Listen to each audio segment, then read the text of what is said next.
If it's helpful, I can give another example that is specific to crypto. Yeah. So another interesting example is insider trading.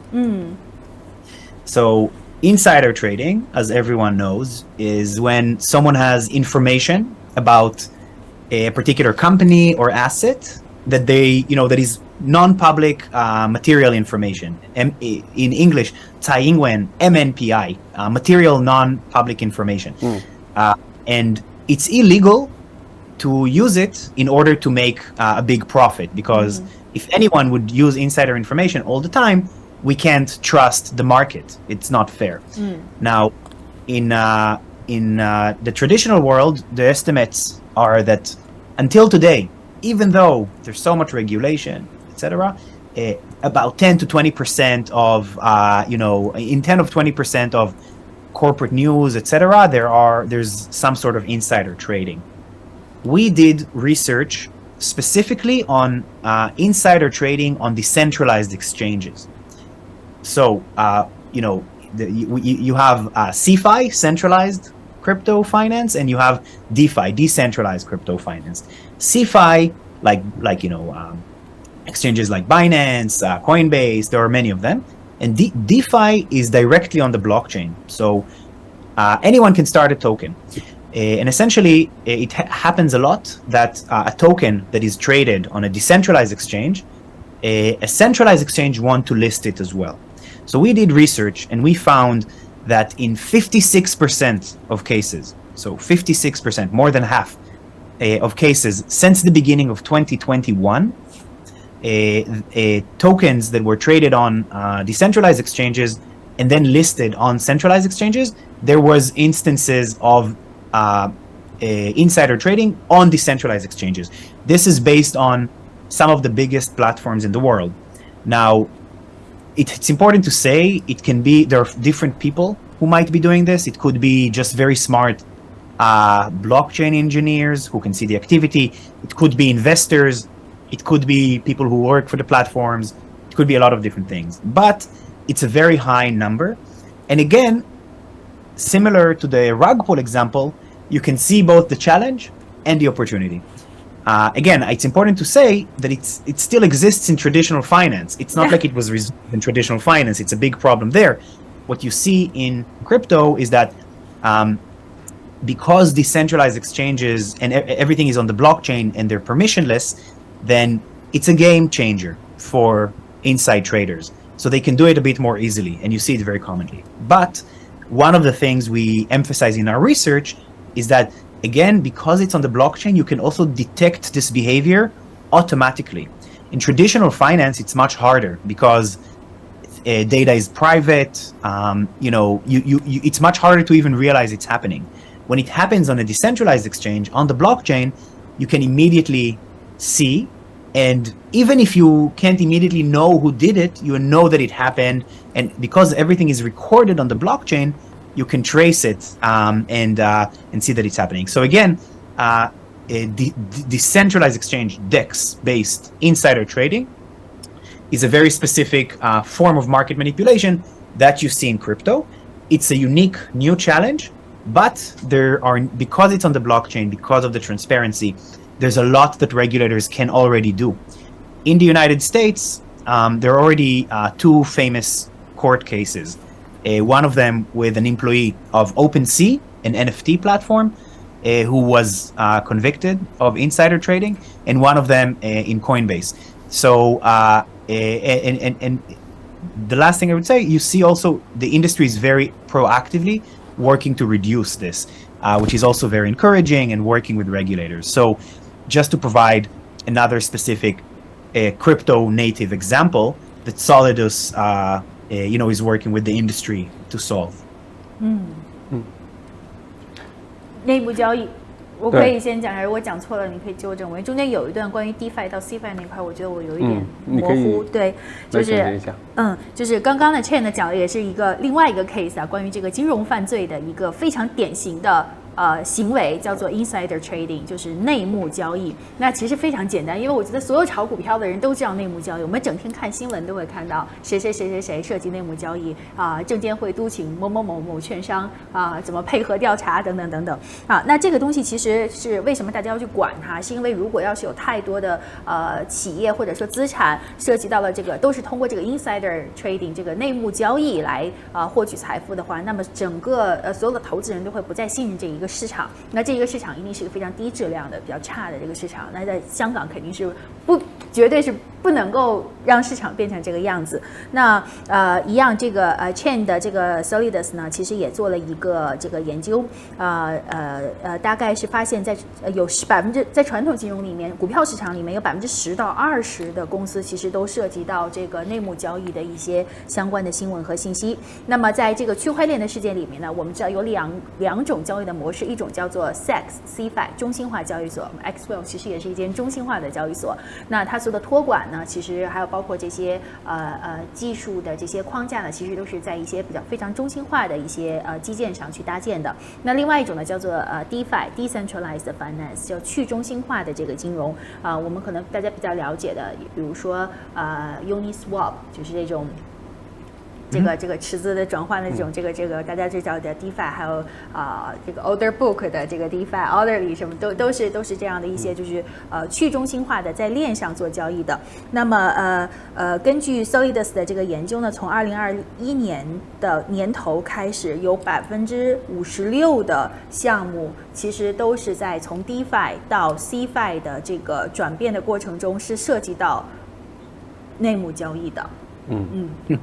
然后，但是一样双刃剑。我们知道区块链世界里面这样的事情发生了很多，但是当 RegTech 出现的时候，我们就会发现更多的让 RegTech 大展才能的机会。因为在传统金融里，你想发现这些内幕交易，其实也是付出的成本和时间是很高的。你需要即使发现了这，或者是有人举报，也是需要很多的时间去举证。特别是我们知道，如果走司法流程的话，整个过程非常的漫长。刚才我也拍桌了，说这个 FTX 基本上这几年下来，钱全都给了律师和这个清算官了气死我了。然后，但是呢，在区块链的世界里面，当我们有了一系列的这些RegTech 的工具，我们是可以自动的去 detect 就发现这些内幕交易的一些信息和线索，然后从而去更快的去停止它去管理它。那在美国呢，我们知道其实现在已经有2个案例是通过这个 RegTech 已经很快的去发现这个内幕消息的这个事情。一个发生在OpenSea， 是目前最大的 NFT 的一个交易市场。另外一个就是我们知道现在合规交易所的一个标杆是 Coinbase。那这2家呢都是被发现，由于他们自己的雇员呢其实涉及到了一些内幕交易的这个信息所以其实我们可以看到合规科技在这方面的这个应用是已经产生了非常明显的这些功效。有什么错误或者是补充的地方？没有，非常正确，谢谢，对吧？非常好的故事。很有意思 I hope. I hope. Yeah. It's definitely interesting.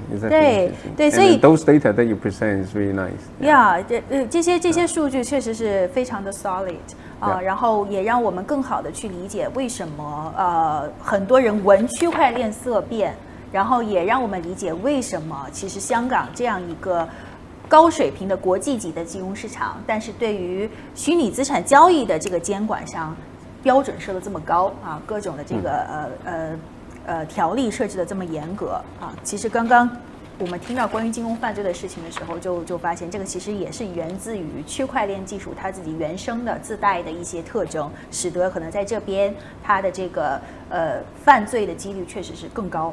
那对于用户的资产的保全，对于整个市场的健康来讲的话，那是很难让人家去建立起这个信心的。所以呢，怎么样我们可以让这个市场更加的健康和建立起信心呢？真的就是 RegTech 如果要是发展的话，我们可以看到很大的一个信心出现。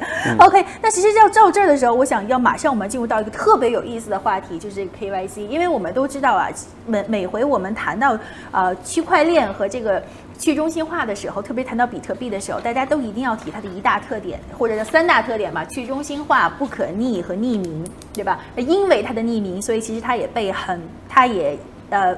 变得非常的好用，然后也被很多的这个不法的一些行为所利用。我们想知道传统金融里面，其实我们知道任何一个投资人或者是用户，你想进入到交易的这个市场里面的时候，是一定要做这个 KYC 的。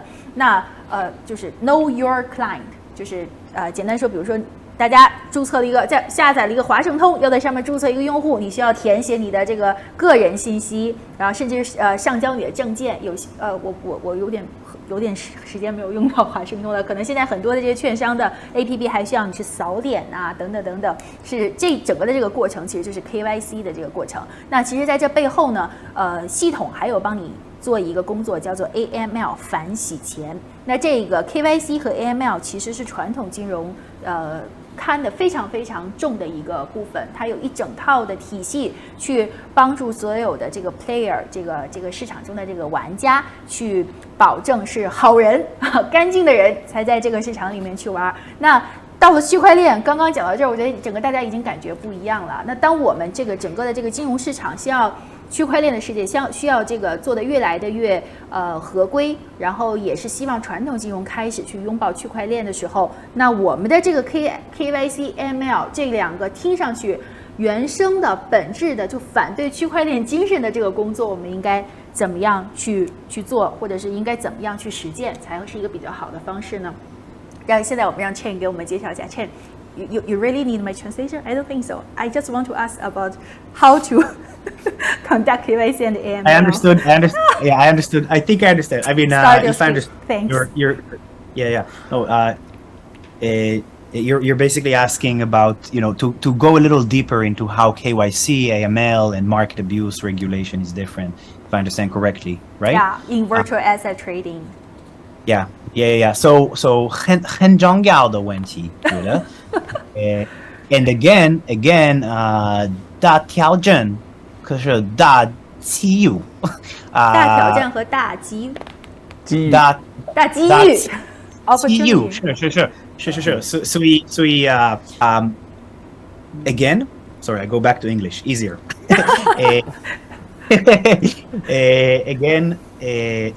Again, because everything I described earlier, the decentralization, permissionlessness, everything is on the blockchain, the openness, all of these are very important opportunities that crypto provides. But in a lot of ways, a lot of these opportunities are also market integrity challenges. So when it comes to KYC, in traditional finance, it's an absolute condition. A bank cannot serve you unless they know what your identity is. But it's also a problem because what it means is that there are a lot of people in the world who don't get access to banking because they don't have what's needed to show their identity. So it's very important because it makes markets and financial services safer, but it's also a blockage for more people engaging with finance. In crypto, because all of the on-chain decentralized world is non-KYC'd. It's supposed to be open for anyone. It makes it's a big challenge that regulators are trying to solve. And it also makes, and a big part of it is also the travel rule, right? Travel rule basically means that after each financial institution has KYC'd, made sure they know their customers, they have to be able to share it with one another. So ultimately, if something wrong happens, regulators can understand where the money came from and find that person. Because most of the activity on decentralized exchanges is non-KYC'd, and that's a lot of where crypto assets are traded, even if in the centralized exchanges, which are fully KYC'd mostly, right? Almost all of them, then it creates a challenge because you need to be able to understand the risk across off and on chain, on and off chain. So I'll say a few things. First of all, one thing that companies like Solidus helps crypto companies do, regulated licensed crypto companies, is first of all, obviously, make sure that they do KYC and we're integrated with a lot of other solutions that go through KYC checks. But no matter what, there's always going to be crypto assets that come from the non-KYC world. And then the challenge is making sure you see where they came from and where they're going. I believe that ultimately, big parts of the crypto world will be KYC'd. They already are becoming so. And those are the parts that are going to attract institutional investors. And those are the parts that regulators are going to, allow more, basically more money to flow into. But there's always going to be a part that is less KYC'd. If crypto is to stay decentralized, if it is to stay permissionless, it's important to allow that and maintain that because it allows more people to access. But to be able to do that, you need to be able to see, to understand risk, even when you can't identify the people. And that's part of what the blockchain allows you to do. In English, a lot of people are talking about behavioral-based risk and compliance, not just identity-based risk and compliance. So because when activity is on the blockchain, it's transparent, you can see what people are doing. You can't necessarily know who they are, but there are increasingly tools that also allow to get to their identity that regulators use. So KYC is a challenge, but you're seeing the industry mostly does KYC, and that's one example. And one of the ways companies, Solidus helps do that is by integrating and unifying cross on-chain and off-chain activity, and also looking at a lot of different data risk points in one system. AML ultimately is different, but similar. Anti-money laundering, right? Again, the key is to know where the money came from, so that if the money, let's say someone made money in a rug pull, like I mentioned earlier, you want to know, we can automatically flag that money as money that came from a rug pull scam. And then we help our clients make sure, our exchange clients and other platforms, make sure that they don't accept that money.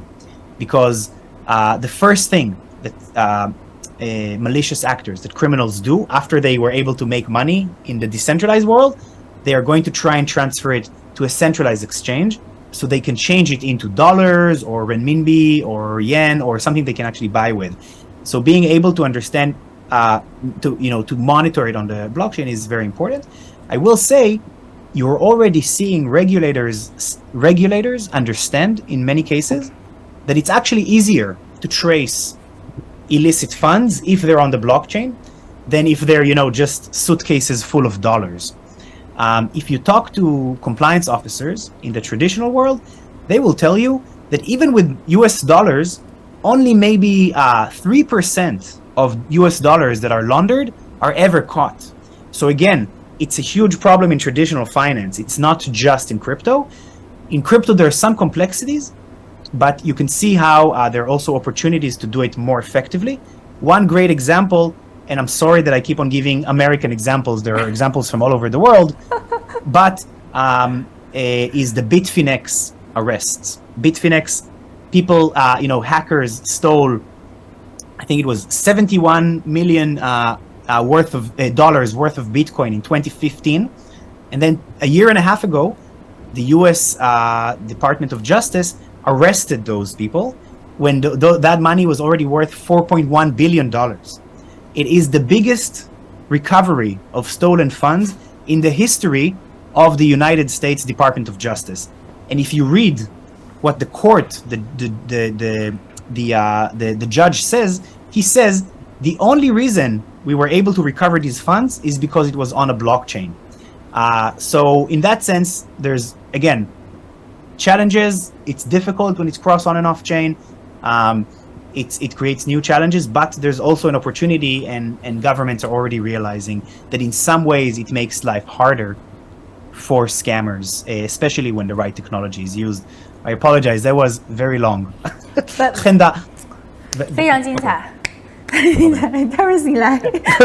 OK， 就刚刚其实大家呢讨论呢，就 Chen 呢就这个 Chen 在那个在那个询问就是 Chen Arad 的一些意见，关于就是咱们在利用那个虚拟货币这个场景或用区块链这个场景的时候，KYC 跟 AML 这些问题啊，这个的确是就在合规体系里面，KYC 跟 AML 一直都是一个比较麻烦的一个，就是特别是对于区块链技术来说呢，是比较困惑的一个点啊。困惑啊，那这个事情呢，其实大家都一直在尝试寻找解决方案啊。然后那个包括 Solidus 刚刚那个Chen他们也提到，他们其实一直在帮忙，就是帮业界去寻找这方面的一些方案。那为什么那个区块链对这个事情会比较困惑，会比较复杂去解决呢？因为主要是两个核心点嘛，一个是区块链本身是一个去中心化的一个就是平台啊，另外一个呢是它是一个没有需要经过许可的这么一个平台，就是刚刚用的那个，就是在这个行业里面，大家会用两个 terminology， 一个是 decentralized 的一个 platform， 另外一个是一个 permissionless 的一个 platform。这两个点呢，其实导致了咱们在这个平台上面的用户其实咱们是不知道他是谁啊，咱们并没有这个信息去理解到到底用户是真实的身份是什么。那现在在咱们进入这个合规的这个体系，包括 Solidus 他们尝试在解决的这个问题，也就是说我们怎么帮这个个人把他的在区块链上面的一些身份跟他真实的身份关联起来啊。那这个咱们就是通过各种手段去做这个 KYC 比如说我得到你的那个 ID 卡，得到你的那个 address， 然后跟你链上的这个信息所关联起来啊，你链上的信息其实说白了就是你的 address， 对吧？那有些比如说 Ethereum 的这种 chain 它是一个 address， 那有些其他的一些链它可能是有一个 account， 对吧？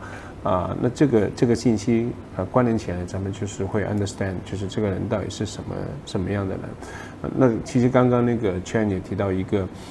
最近在 regulation 这边不断的在推进的一个事情，也是咱们其实之后应该要去探索的一个问题，就是 travel rule 现在其实在全球呢都在实施这么一个这个监管啊。travel rule 直译过来叫什么呢？旅行规则。travel rule 直译中文我还真的不知道，真的不知道。对，其实就是旅行的法则，但是这个旅行法则跟咱们平常说的旅行不是同一个事情啊。它是指咱们所说的这个旅行是说资产的旅行，对吧？比如说我从汇丰银行转钱转到给中国银行，对吧？这个转钱这个资产的转移的时候，需要附带了你的个人身份。对，那为什么在传统世界里面不需要有这个东西？因为传统身份里面，咱们其实银行就知道你是谁啊。在区块链这边，比如说我从某一个平台把钱转到另外一个平台，我在这个平台可能它是没有个人身份的这个信息啊。那所以咱就现在就全球的监管在推动这个 travel rule， 就是说我从某一个地方的资产转移到另外一个地方的资产，这个时候我需要允许对方去向我咨询，就是说这个发送资产的这个人到底是谁啊？然后另外对方也需要把就是获取到这资产的信息的这个获取到资产的这个拥有者，他的信息可以回传到给另外的一个平台，就等于说双方可以互相交互这个资产转移的这个过程的两个就是来源跟目的的这两个对，说起来好像很简单，但实际上现实还是挺骨感的。现在的整个推动呢，就是咱们现在叫做 sunrise period 嘛，就是大家其实是的确有些平台它还没有符合这么一个标准的时候，其实你是很难去全面去推动这事情。对，因为刚刚 Chen 他其实是介绍了一个概念，就是说我们来自 KYC 的 world 和 non KYC 的 world。对，在这两个 world 之间的这个 travel， 其实目前还是是的。